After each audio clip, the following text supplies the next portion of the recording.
Un silence lourd tombe sur le palais impérial. Ce n'est pas un silence vide, mais un silence lourd de peur, de respiration retenue et de regards qui évitent de se croiser. Au cœur de Rome, où pendant des siècles la parole et la réputation avaient été plus puissantes que l'épée, quelque chose d'invisible vient de se briser. Les hommes les plus influents de l'Empire sont réunis, vêtus de la dignité héritée de leurs ancêtres. Mais cette dignité ne les protège plus. Maintenant, elle ne fait que les exposer. L'empereur avance lentement entre les tables. Il n'a pas besoin d'élever la voix ni de montrer de colère. Son pouvoir ne se manifeste pas par des gestes violents, mais par l'absolue certitude que personne n'osera l'arrêter. Chacun de ses pas transforme le banquet en un rituel de soumission. Les sourires forcés, les coupes levées, les mots de remerciement prononcés la gorge sèche ne sont pas de la courtoisie, c'est de la survie. Pendant des générations, l'élite romaine avait bâti son identité sur un principe sacré, l'honneur familial. Ce n'était pas un concept abstrait, mais une structure fragile soutenue par l'image publique, la vertu domestique et l'apparence de contrôle. Dans ce monde, perdre sa dignité équivalait à cesser d'exister. Et l'empereur le sait. Il n'agit ni par impulsion ni par excès. Il agit avec précision. L'histoire traditionnelle appellera cela de la folie. Elle parlera de caprice, d'excès, d'un jeune souverain incapable de se maîtriser. Mais cette explication est commode. Elle réduit l'horreur à une anecdote personnelle et évite la question embarrassante. Et si ce n'était pas du délire? Et si en réalité, nous étions face à l'une des formes de contrôle les plus froides et calculées jamais conçues? Dans cette salle, ce n'est pas une humiliation isolée qui est imposée. Un message est envoyé. Un message qui n'a pas besoin d'être prononcé pour être compris. Ici, sous les plafonds dorés du pouvoir, il est clair qu'aucune loi ancienne, aucune tradition vénérée, aucun nom illustre n'offre plus de protection. Tout peut être transpercé, tout peut être exposé. Ce qui est vraiment terrifiant, ce n'est pas ce qui se passe à la vue de tous, mais ce qui se passe à l'intérieur de ceux qui observent. La peur ne s'exprime pas par des cris, mais par la paralysie. La rage n'éclate pas, elle se dissout. L'identité même commence à se fissurer. Chaque sénateur présent comprend que non seulement sa position politique est en jeu, mais quelque chose de plus profond, l'image qu'il a de lui-même. Rome est entrée dans une nouvelle ère. Non pas une ère gouvernée par la force militaire, mais par la manipulation de l'intime.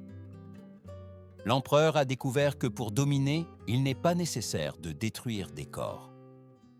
Il suffit de briser l'esprit, de transformer l'honneur en faiblesse et la honte en outil. C'est l'histoire que beaucoup ont préféré taire.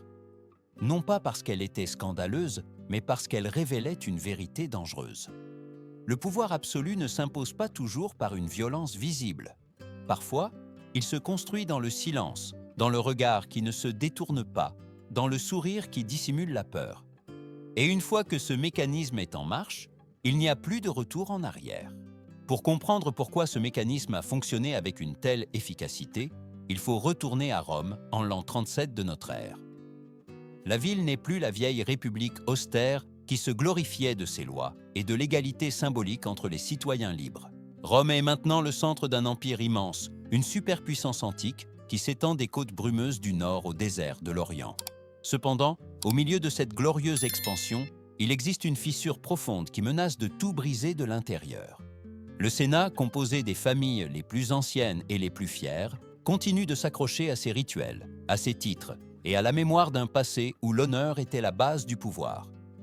Pour ces hommes, gouverner n'est pas seulement administrer des provinces ou des armées, c'est incarner une image publique impeccable.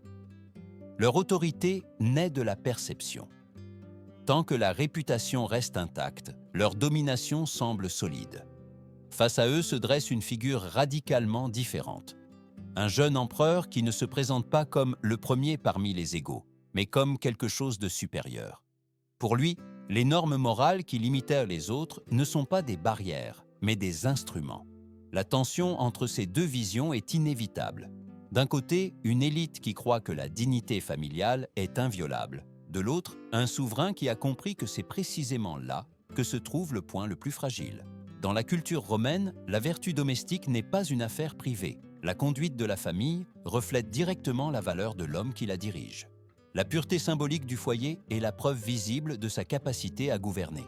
C'est pourquoi, lorsque cette image est compromise, le dommage n'est pas seulement émotionnel, il est politique, social et existentiel. L'empereur comprend quelque chose que beaucoup de ses contemporains ne perçoivent pas. Les légions peuvent imposer l'obéissance, mais elles ne garantissent non pas la loyauté. La peur de la mort peut provoquer des rébellions silencieuses. En revanche, la honte constante paralyse. Elle ne génère pas de héros, mais des ombres. Elle ne crée pas de martyrs, mais des collaborateurs résignés. Ici commence la véritable révolution du pouvoir. Il ne s'agit pas d'écraser les ennemis sur le champ de bataille, mais de les désarmer de l'intérieur. En attaquant l'image publique et l'identité intime de l'élite, l'empereur transforme chaque geste quotidien en une menace. Une invitation au palais cesse d'être un honneur et se transforme en une source d'anxiété. Un regard impérial suffit à semer la panique. Si l'on observe ce phénomène d'une perspective moderne, le parallèle est troublant.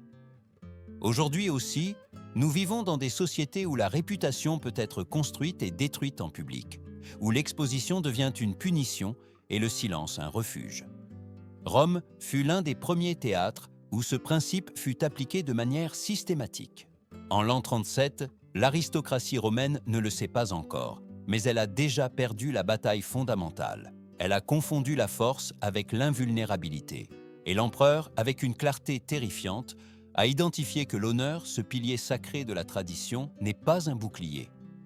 C'est le point exact par où peut s'infiltrer le contrôle absolu. Le premier outil de ce nouveau système n'est pas apparu comme un acte isolé, ni comme un simple excès personnel. Il a été conçu comme une institution. Les chroniqueurs ultérieurs la décriraient en termes ambigus, presque évasifs, car même des siècles plus tard, il était difficile de la nommer sans gêne. Ce n'était pas un espace secret ni une activité marginale. C'était un mécanisme visible, intégré au cœur même du pouvoir. À l'intérieur du palais impérial, certaines ailes ont cessé d'être de simples résidences privées et se sont transformées en scènes ouvertes au public. Mais ce qui était vraiment perturbant, ce n'était pas le lieu, mais celles qui étaient forcées de l'occuper. Il ne s'agissait pas de figures anonymes ni de personnes sans visage.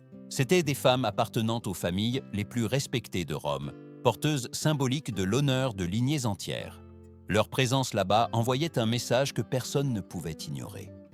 L'objectif n'était ni le désir ni la transgression en soi. C'était la conversion du prestige en marchandise.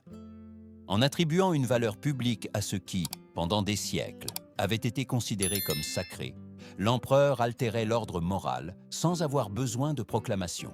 L'honneur cessait d'être une qualité inhérente et se transformait en quelque chose de négociable, quelque chose qui pouvait être exposé, évalué et perdu sous un regard extérieur. Le plus efficace de ce système était son caractère collectif.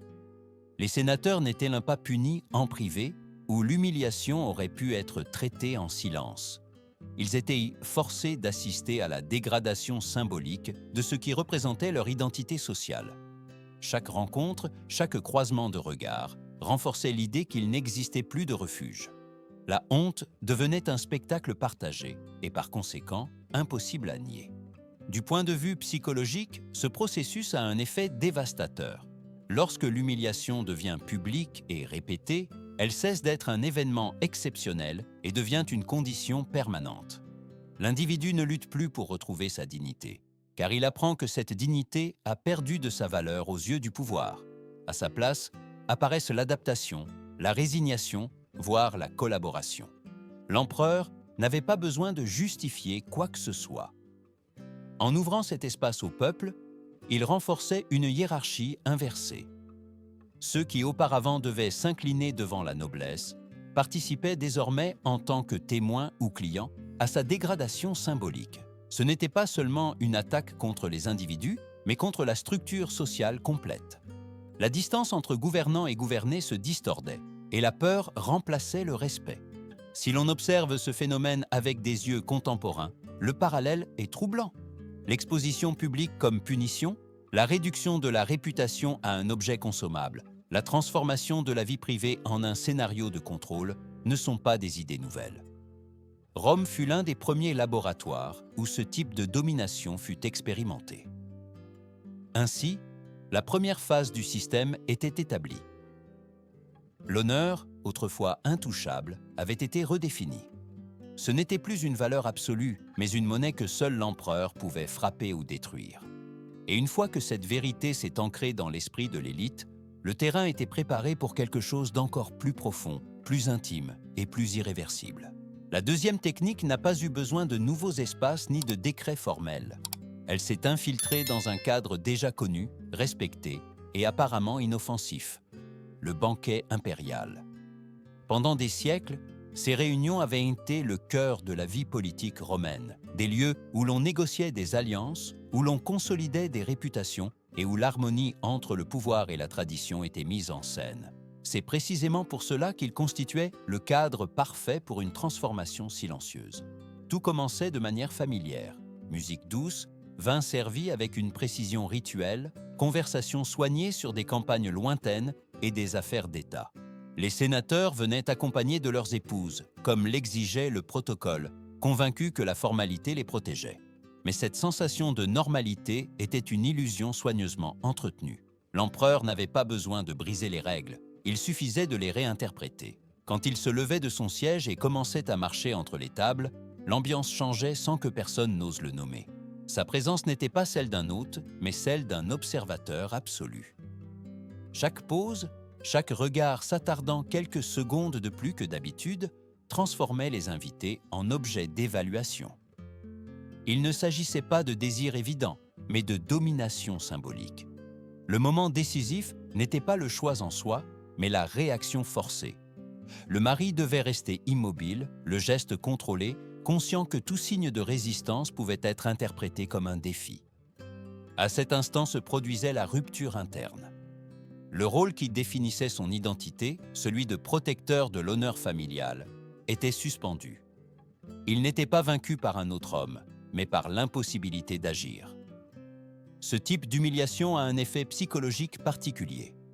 Contrairement au châtiment physique, qui peut générer de la haine et un désir de vengeance, l'humiliation dont on est témoin génère quelque chose de plus corrosif.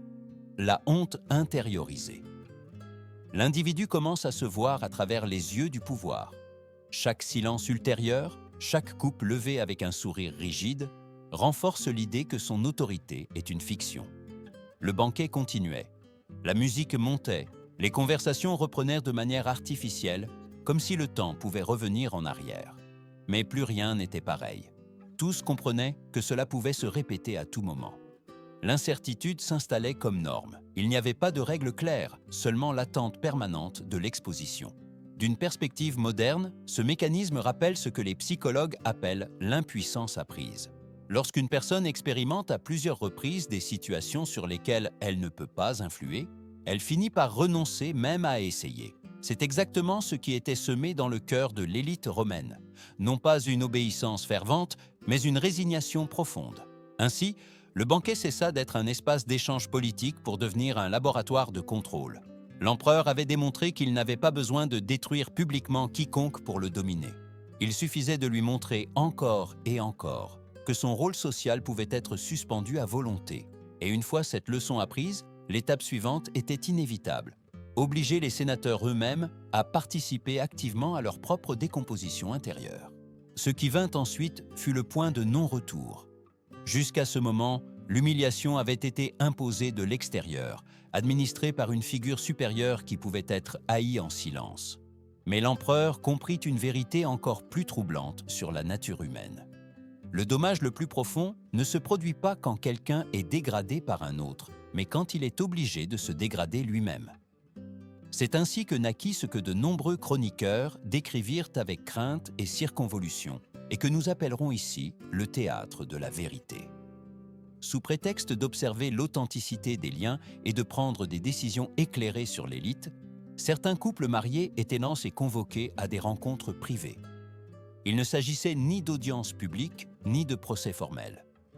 C'étaient des scènes soigneusement préparées, où l'intimité cessait d'être un refuge et devenait un instrument. Le caractère sacré du lien conjugal était déplacé de la sphère privée vers l'espace du pouvoir. L'empereur n'avait pas besoin de toucher ni d'imposer directement. Son autorité s'exerçait par l'ordre. En obéissant, le sénateur franchissait une frontière invisible. Il ne pouvait plus attribuer sa honte uniquement à la volonté d'autrui. Il avait participé, il avait été acteur, et cette participation détruisait toute possibilité de reconstruire une identité intacte. Du point de vue psychologique, ce mécanisme est dévastateur. L'humiliation externe peut générer de la résistance, voire de la dignité dans la défaite. Mais l'humiliation auto-imposée brise la cohérence interne de l'individu. Une fissure irréparable apparaît entre l'image publique et la perception intime. Le souvenir ne peut être déplacé ni nié, car le sujet a été une partie active de l'acte qui l'a détruit. L'empereur observait avec attention, non pas comme un spectateur occasionnel, mais comme quelqu'un qui étudie les réactions, les silences, les gestes minimes. Chaque réponse, chaque hésitation devenait une information précieuse. Il ne s'agissait pas de divertissement. C'était un processus de catalogage émotionnel. Une manière d'apprendre qui pouvait être entièrement pliée et qui conservait encore des vestiges de résistance intérieure. Ceux qui refusaient disparaissaient donc rapidement de la scène politique. Ceux qui obéissaient restaient, mais transformés. Ils n'étaient plus des figures autonomes, mais des pièces marquées par un souvenir impossible à effacer. Chaque décision future, chaque vote au Sénat, chaque mot prononcé en public serait conditionné par ce moment. Cette méthode révèle le cœur du système. Le pouvoir ne se limitait pas à imposer le silence. Il cherchait quelque chose de plus durable, l'autosurveillance. Une fois que la personne intériorise la honte, elle n'a plus besoin d'être constamment surveillée. Elle se contrôle seule. Elle ajuste son comportement pour éviter que le passé ne soit de nouveau exposé. Ici, le théâtre de la vérité remplissait sa fonction finale. Il transformait les hommes les plus influents de Rome en gardiens de leur propre soumission. Et quand un régime réussit cela, quand il parvient à faire en sorte que la peur et la culpabilité opèrent de l'intérieur, la domination cesse de dépendre de la force visible. Elle devient invisible, constante et presque impossible à défier. Avec le temps, ce système a cessé de dépendre uniquement de la mémoire individuelle.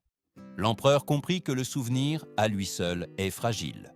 Il peut se déformer, se réprimer ou se diluer. Pour que le contrôle soit durable, il devait se matérialiser. Ainsi est apparue la pièce la plus froide et la plus efficace de toute la machinerie. La conversion de la honte en registre, de l'intimité en archive. Rien n'était laissé au hasard. Chaque participation forcée, chaque scène dont on était témoin, chaque geste d'obéissance ou de résistance était soigneusement noté. Non pas comme une chronique personnelle, mais comme un outil administratif. Ce qui était construit n'était pas un journal, mais une base de données de l'âme de l'élite romaine. Un inventaire de faiblesses humaines transformées en capital politique. Cette archive n'avait pas besoin d'être exhibée pour remplir sa fonction. Son existence suffisait. La simple connaissance que tout avait été observé et enregistré générait une pression constante. Le sénateur ne craignait plus une punition immédiate. Il craignait le souvenir activé au moment opportun, une allusion voilée, une mention occasionnelle lors d'une audience, un silence prolongé pendant que l'empereur feignait de consulter des documents. Cela suffisait à réactiver la peur. Le pouvoir avait changé de forme. Il ne s'imposait plus par des ordres explicites, mais par des insinuations. Il n'était pas nécessaire de menacer de conséquences visibles. La possibilité d'exposition sociale s'avérait beaucoup plus efficace. La réputation, ce bien suprême de l'aristocratie, pouvait être détruite sans verser une seule goutte de sang. D'une perspective contemporaine, ce mécanisme est étrangement familier. Aujourd'hui aussi, nous vivons entourés de registres, d'archives et de traces invisibles qui peuvent être utilisées pour conditionner les comportements. La différence est qu'à Rome, ce système a été conçu de manière consciente comme un instrument central de gouvernement. Ce fut l'une des premières expériences de contrôle basées sur l'information intime. L'effet psychologique était profond. Les sénateurs commençaient à anticiper la punition même lorsqu'il n'y avait pas de menace explicite. Ils ajustaient leur conduite, modéraient leurs opinions, évitaient tout geste qui pourrait être interprété comme une dissidence. Le contrôle n'avait plus besoin de surveillance permanente. Il s'était intériorisé. Ainsi, la honte cessait d'être une expérience individuelle et devenait une structure politique. Une ressource qui pouvait être activée à tout moment pour neutraliser une opposition potentielle. L'archive ne documentait pas seulement le passé, elle déterminait l'avenir. Chaque décision prise sous ce système était conditionnée par ce qui avait été enregistré et par la crainte que cela ne soit de nouveau rappelé. À ce stade, l'empereur ne gouvernait plus uniquement des corps ou des territoires. Il gouvernait des souvenirs, des silences et des attentes. Il avait réussi à transformer l'intimité en une prison sans murs où les prisonniers se surveillaient eux-mêmes. Et quand le pouvoir atteint ce niveau de pénétration, la résistance cesse d'être une question de courage. Elle devient une impossibilité psychologique. Pour que ce système puisse se maintenir sans provoquer de rébellion ouverte, il fallait plus que la peur et la honte. Il requérait une justification supérieure, une narration qui plaçait l'empereur au-dessus de toute limite morale. Cette base ne fut pas politique, mais symbolique. Ce fut la transformation du pouvoir en quelque chose de sacré, d'intouchable, situé au-delà du jugement humain. Les conduites qui circulaient comme des rumeurs n'étaient pas pertinentes par leur dimension privée, mais par leur mise en scène publique. L'empereur ne cachait pas ses gestes. Au contraire, il les intégrait dans des cérémonies officielles, des banquets d'État, devant des sénateurs et des ambassadeurs étrangers. Il ne cherchait pas la discrétion, il cherchait le message. Chaque geste était une affirmation que les normes qui régissaient les autres ne s'appliquaient pas à lui. Dans la mentalité romaine, les dieux n'étaient pas soumis à la loi des hommes. Ils agissaient selon une logique distincte, incompréhensible et de ce fait, incontestable. En imitant délibérément les récits mythologiques, l'empereur se plaçait sur ce plan. Il ne se présentait pas comme un transgresseur, mais comme une incarnation vivante du divin. Si les dieux pouvaient les franchir des limites, lui aussi. Ce mouvement avait une efficacité dévastatrice. La résistance cessait d'être un acte de défense de l'honneur pour devenir une forme de sacrilège. S'opposer ne signifiait plus être en désaccord politique, mais défier un ordre sacré. Le conflit se déplaçait de la sphère humaine vers la sphère religieuse, où le châtiment n'était pas seulement légitime, mais inévitable. D'une perspective anthropologique, cette ressource apparaît de manière récurrente dans les régimes autoritaires. Quand le pouvoir se pare de sacralité, toute remise en question perd sa légitimité. La peur se transforme en révérence forcée. La soumission cesse d'être perçue comme une humiliation et est réinterprétée comme un devoir.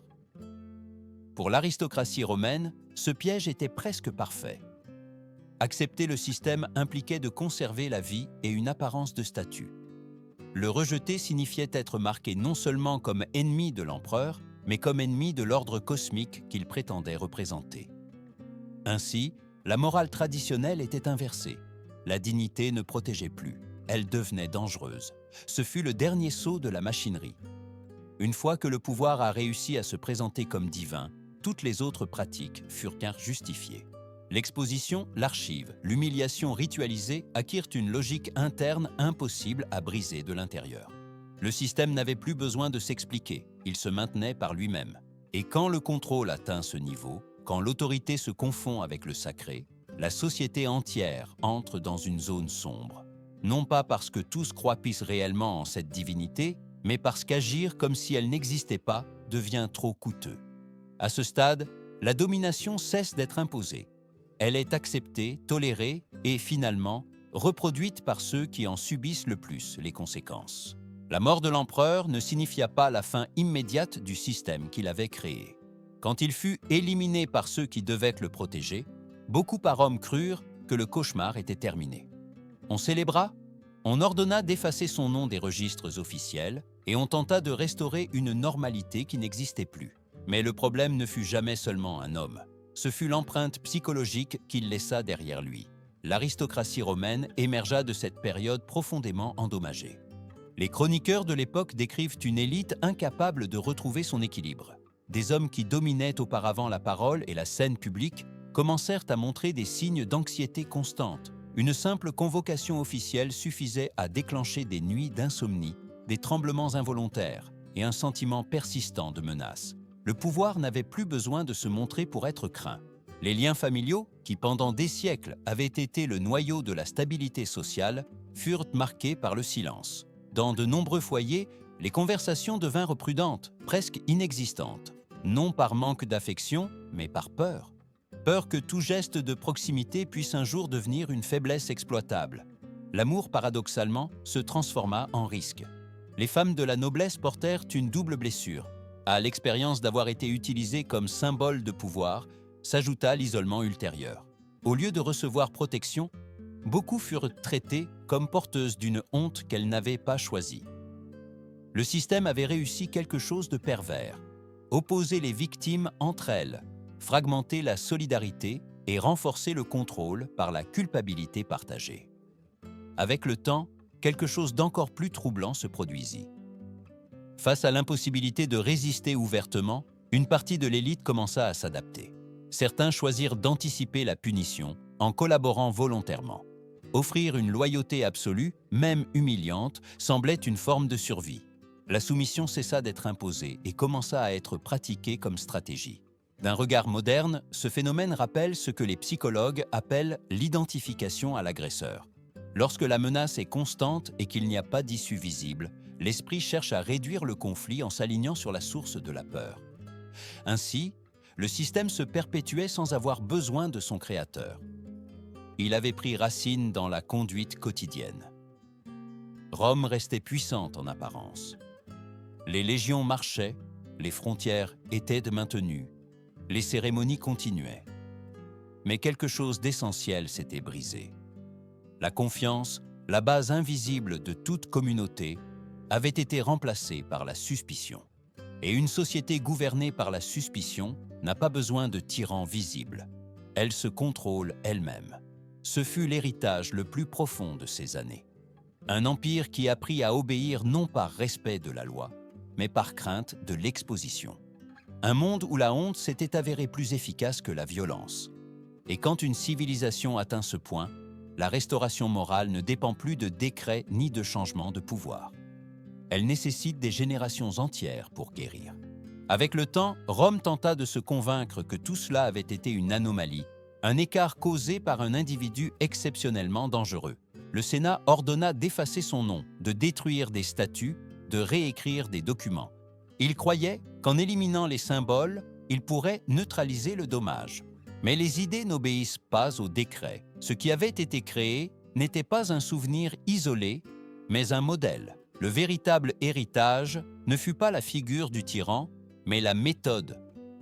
Pour la première fois à l'échelle impériale, il avait été démontré que la domination psychologique pouvait être plus efficace que n'importe quelle armée. Il n'était pas nécessaire de surveiller chaque recoin ni de punir constamment. Il suffisait d'installer la peur de l'exposition, la certitude que l'intimité pouvait devenir une arme. Ce principe survécut à son créateur.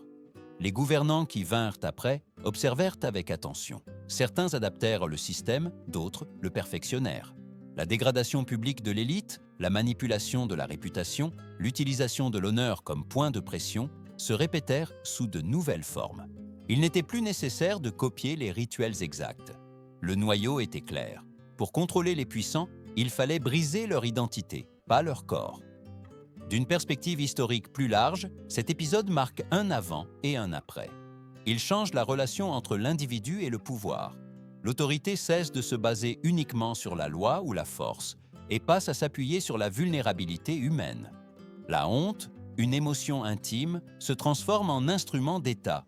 Et quand cela se produit, la frontière entre le public et le privé se dissout. Les historiens ultérieurs écrivirent avec prudence, non seulement par pudeur, mais par crainte. Décrire ces mécanismes avec trop de clarté impliquait de reconnaître leur efficacité.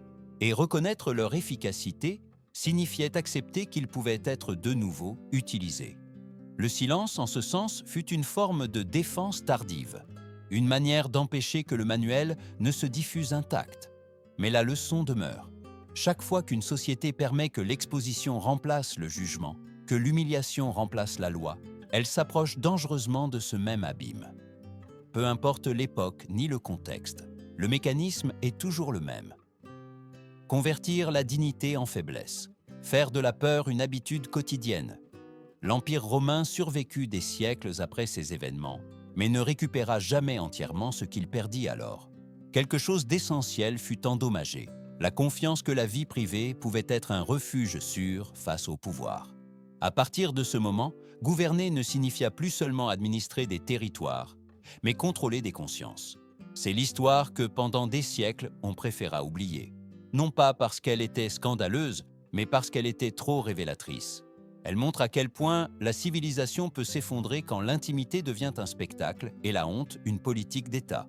Et elle nous rappelle que le pouvoir le plus dangereux n'est pas celui qui frappe à la vue de tous, mais celui qui s'infiltre en silence et apprend à habiter en nous.